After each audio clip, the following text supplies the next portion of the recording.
If your light is flashing on the front of your drone, you've turned it on. Today we were working on our McAllen Education Foundation grant, Give Us Wings So We Can Fly, which is a drone grant for our students in 4th and 5th grade here at Perez Elementary. What we wanted to teach our kids was a little bit more about coding. We've worked at coding for many years with these students, and this was just a different level of coding for them.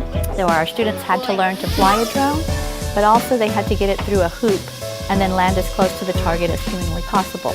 It was only their, I believe, 3rd day using the drone, so I think they did a pretty good job for a 3rd time at it. We used the apps on the iPads to code in things, and it was completely unpredictable. You didn't know how your drone was going to act, what your first code was going to do. It was actually quite incredible. My favorite part of doing this was when I was with my friends and I would be able to have help. The fun part was we didn't know where your drone was going to land, and sometimes it would hit the hoop.